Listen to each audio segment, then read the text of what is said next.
Yo, brother, you're on location with a geek. I'm Mark, a.k.a. the Little Black Dude, and I have another one of the guests from J1Con 2019. Would you introduce yourself, please? Hi, everybody. I'm Zack from the Keystone Ghostbusters. It's a pleasure to be here.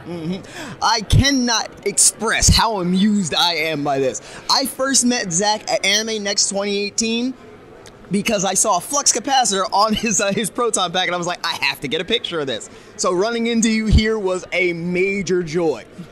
It's always a joy to see you, you know, and the smiles you bring to people at cons, like your energy, it's amazing. So it's always a pleasure to see you. Hey, I try. I definitely try. So can you tell us a little bit more about the Keystone Ghostbusters? The Keystone Ghostbusters is based out of Pottstown. We do conventions, birthday parties, parades. We have multiple people. Right now we're up to 10 people. We're always looking for new members. You know, we're just a bunch of fun-loving guys. You know, of course our meetings are official, but we just enjoy what we do. That's why we do it. All right. How did you get started with Ghostbusters?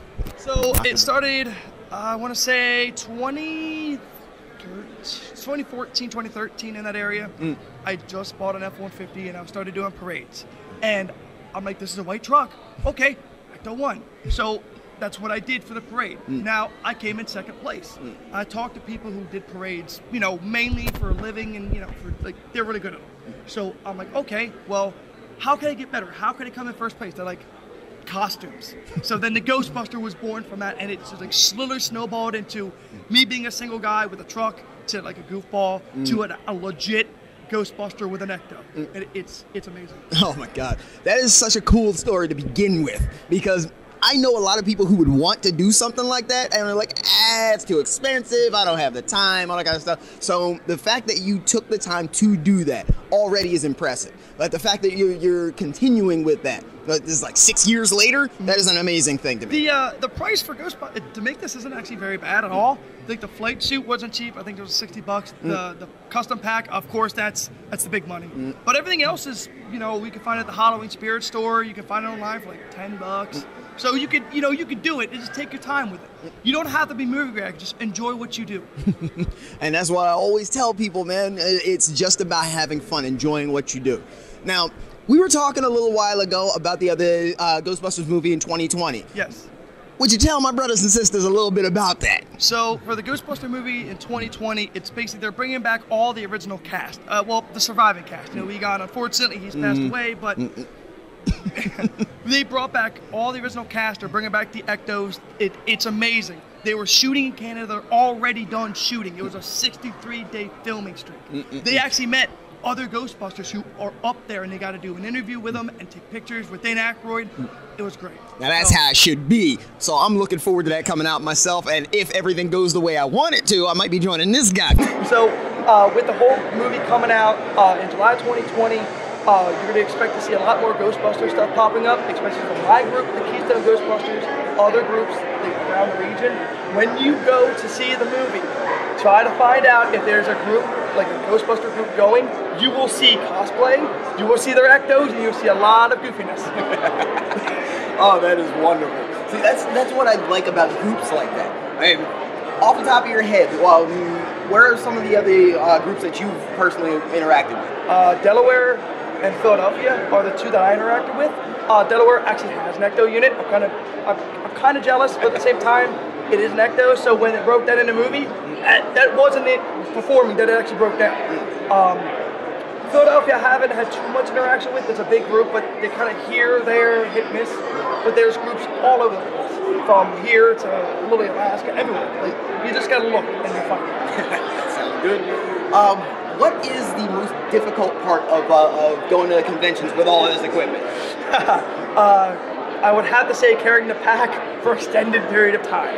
It is not the lightest thing in the universe. And after a while, because it keeps your back straight as a board, your back starts to hurt. Gotcha. And then heat is a close second because you're, you know, I'm not like t-shirt and shorts underneath this. I'm still burning. Gotcha. Oh, man. It's always one of those things that gets me interested whenever I come across somebody who puts this kind of work into a costume, first off. And second, when it's not just something that, oh, I'm showing up for a con because I want to, get some attention. And it's something that's really a part of your life. Now, I really have nothing but respect for that.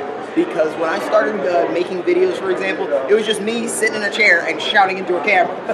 So at this point, it's more about bringing attention to people like my man Zack here, who are doing things that are fun for fandom and are having a good time with their lives, as well as giving back. If I'm not mistaken, you do some charity work as well? We do charity work. We do, like, basically when we go to cons, depending on, sometimes we charge, because that's just for fuel, like literally getting an Ecto somewhere, it costs money. But we always get back. We do trunk or treats, we show up for photo ops, we do a lot of things. I like to thank you, man, because if it wasn't for you, cosplayers like me, we get shocked. People think this is a waste of money, cosplaying and go to conventions. Like, no, you can bring happiness to others. And people don't see that. This is a dark world. And I wish more people like you would be a light to others, to really bring out what joy this world has to offer than the darkness that we see. Good God, I'm getting verklempt over here.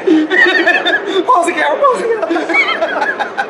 No, I really appreciate you taking some time with me, man. This is going to be a wonderful thing whenever we are able to get together and enjoy ourselves. During the time that I've been at conventions the last couple of weeks, the one thing I have noticed is the variety of people that have been here. And I'm seeing literally everything at every convention I've gone to. So meeting up with somebody like yourself, first of all, the fact that I had met you at another convention made me happy, because that's been happening all weekend. As well as the fact that you're doing something with your fandom in addition to just showing up places. That is inspiring, and I really do hope that that does something for anybody that is interested in a particular fandom. Not only that you enjoy yourself, but that you also learn how to give back to the community with it. At this point, we're going to continue looking around and enjoying more of J1 Con. I'm going to bring you some more people that are doing some great things here. I'm going to be showing off some of the other vendors here, some of the other guests. But until next time, this is the little black dude. Put your fist up with me. Stay geek and proud.